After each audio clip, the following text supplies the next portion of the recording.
नमस्कार दोस्तों, MP study point के यूट्यूब चैनल में आपका स्वागत है।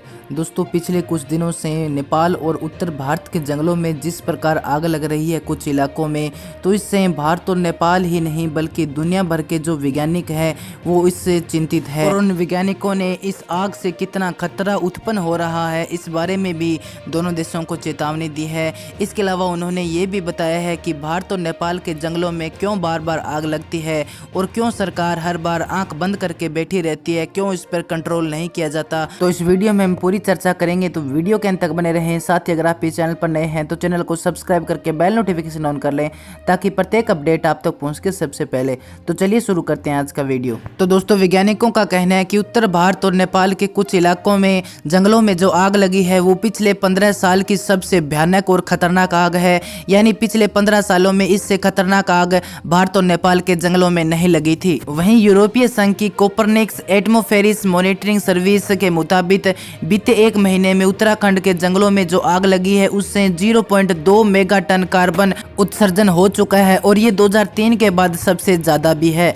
इसके अलावा एजेंसियों ने सैटेलाइट से ली गई तस्वीरों का निरीक्षण किया, विश्लेषण किया और उसके बाद उन्होंने बताया कि इस दौरान नेपाल में 18 मेगा टन कार्बन का उत्सर्जन हो चुका है, जो नेपाल के लोगों के लिए, इसके अलावा पूरे नेपाल के लिए खतरनाक साबित हो सकता है। इसके अलावा CAMS के जो वैज्ञानिक है मार्क पेरिगटन, उन्होंने बताया है कि इस क्षेत्र में जो आग लगी है उसकी जो तीव्रता है, जिस स्थिति में वो फैल रही है, ये एक चिंता की बात है। इसके अलावा ऐसी सूचना भी निकल के आ रही है कि नेपाल और उत्तराखंड के जंगलों में जो आग लगी है उससे अब तक 20 से अधिक लोगों की मौत भी हो चुकी है और माना जा रहा है कि लाखों हेक्टेयर जंगल जलकर पूरी तरह से राख हो चुका है। हालांकि अभी तक आधिकारिक आंकड़े उसके जारी नहीं किए गए हैं और ऐसा अनुमान लगाया जा रहा है कि काफी जंगल को नुकसान हुआ है। इसके अलावा दोस्तों, नेपाल के कई राष्ट्रीय उद्यान और जंगल भारत के उद्यान और जंगलों से मिलते हुए हैं, जिसका मतलब है कि नेपाल से भारत में और भारत से नेपाल में ये आग फैल सकती है और अपना तांडव रूप दिखा सकती है। इसके अलावा अगर हम बात करें कि क्यों बार बार भारत और नेपाल के जंगलों में आग लगती है, तो इसका कारण है कि बीते कुछ महीनों से नेपाल और उत्तर भारत के कई इलाकों में बारिश नहीं हुई है, जिसकी वजह से जंगल है वो बिल्कुल सूख चुके हैं। जी हाँ दोस्तों, यही है सबसे बड़ा कारण कि कई महीनों से ना तो बारिश हुई है और ना ही बर्फ पड़ी है और इसी वजह से अब शाहबलूत के जो पेड़ है वो भी जलने लगे हैं, क्योंकि जिस जमीन पर वो खड़े हैं वो बिल्कुल सूख चुकी है।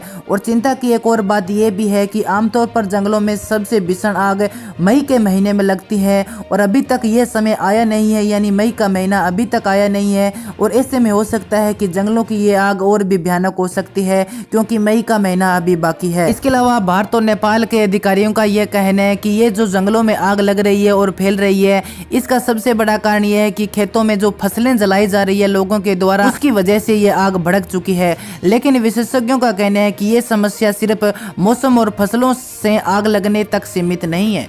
इसके अलावा कई विशेषज्ञों ने सरकार की इस नीतियों पर भी भला बुरा कहा है। वहीं ऑक्सफैम से जुड़े भारत के छत्तीसगढ़ में काम करने वाले प्राकृतिक संसाधन प्रबंधन विशेषज्ञ विजेंद्र अजनबी ने कहा है कि सरकार को ऐसा लगता है कि जो जंगल है उसका काम है कार्बन को ऑक्सीजन में बदलना, लेकिन सरकारें ये भूल जाती है कि जंगलों में आग भी लगती है और इससे भी कार्बन उत्सर्जन होता है और ये कार्बन दुनिया के लिए खतरनाक साबित हो सकता है। और इसी प्रकार भारत सरकार ने भी जंगल में जो आग लगी है उसको ज्यादा सीरियस नहीं लिया अभी तक और न ही इस पर संसद में कोई चर्चा की गई है। और चलिए दोस्तों, अब देखते हैं कि नेपाल के जो वन विशेषज्ञ हैं उनका इस आग के बारे में क्या कहना है।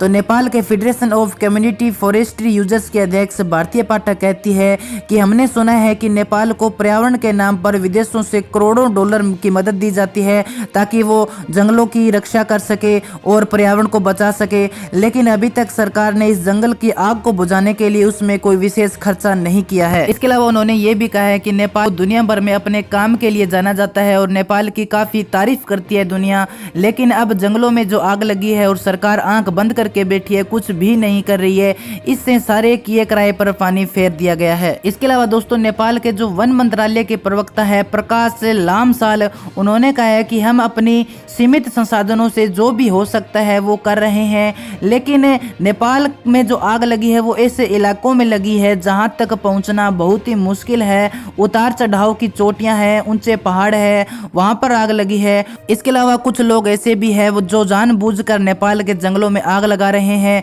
और सूखा मौसम होने के कारण ये आग तेजी पकड़ता जा रहा है, जिससे हमें मुश्किलों का सामना करना पड़ रहा है। इसके अलावा उन्होंने बड़े देशों की ओर भी इशारा किया है। उन्होंने कहा है कि जो विकसित देश है उनके जंगलों में भी आग लगती है और उन्हें भी आग बुझाने में काफी समस्याओं का सामना करना पड़ता है और काफी समय भी उन्हें लग जाता है। और ऐसे में नेपाल के पास तो आग बुझाने के लिए बहुत ही कम उपकरण है, सीमित संसाधन है, जिसके चलते ये आग तेजी पकड़ रहा है और आग बुझाने में, आग कंट्रोल करने में हमें समय लग रहा है। लेकिन हम पूरी कोशिश कर रहे हैं कि आग पर जल्द ही कंट्रोल पा लिया जाएगा। इसके अलावा विशेषज्ञों ने यह भी कहा है कि जो प्रशासन है वो आमतौर पर जो जंगलों में आग लगती है उसके लिए जो स्थानीय समुदाय है, जो स्थानीय लोग हैं, उनको जिम्मेदार ठहराते हैं और वो कहते हैं कि उन्होंने जानबूझकर जंगलों में आग लगाई है। लेकिन ऐसे में अगर स्थानीय समुदायों के साथ, लोगों के साथ मिलकर अगर काम करें और आग पर कंट्रोल करने की कोशिश करें तो आग पर कंट्रोल किया जा सकता है। लेकिन दोस्तों, दुनिया भर के जो वैज्ञानिक है उनका यही कहना है कि भारत और नेपाल के जंगलों में जो आग लगी है